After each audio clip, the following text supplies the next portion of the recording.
So the first major challenge for China's undersea nuclear deterrent is a basic fundamental choice in terms of its operational deployment. And China basically has two big choices. The first is to deploy its strategic ballistic missile submarines in the so-called bastions, which are bodies of water that are close to the Chinese mainland that are protected by a variety of Chinese shore-based and sea-based assets to protect these ballistic missile submarines in a particular region. And most reporting suggests that China has a protected bastion in the South China Sea. The other option is an open ocean deployment option, which is to send these strategic ballistic missile submarines out into the open waters of the Pacific Ocean to conduct open water deterrent patrols. Each of those options has risks and benefits.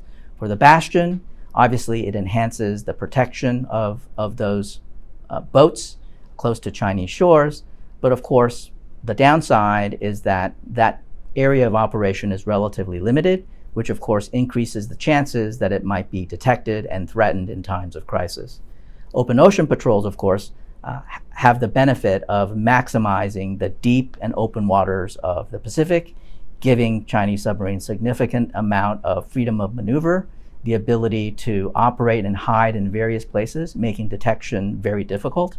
The downside, of course, is that China faces a fundamental geographic constraint, which is that those submarines have to pass through the choke points formed by the so-called First Island Chain, the transnational archipelago that runs from Japan down through Taiwan to the Philippines. And of course, the occupants of the First Island Chain are either formal allies or close friends of the United States. Most notably, the Japanese Navy operates a very sophisticated, modern anti-submarine warfare fleet that can very easily detect the transit of a Chinese submarine passing through the First Island Chain. And so there is a significant disadvantage when it comes to sortieing those submarines out into the Pacific. And that might require China deploy naval escorts, at least initially, to get those submarines through that First Island Chain. So that's the first major challenge, which is deployment option. The second is technical. Chinese submarines have long been famous or perhaps infamous for being very noisy.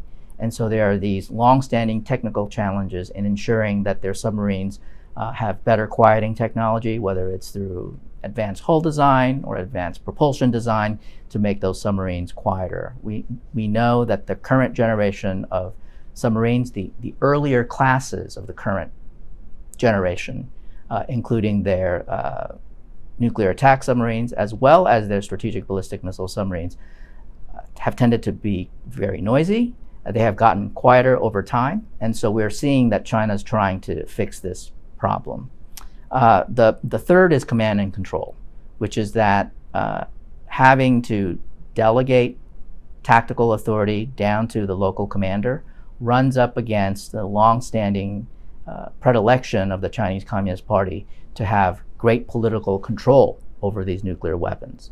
And so having to develop decentralized command and control that allows for effective undersea submarine operations is going to be an ongoing challenge for the regime.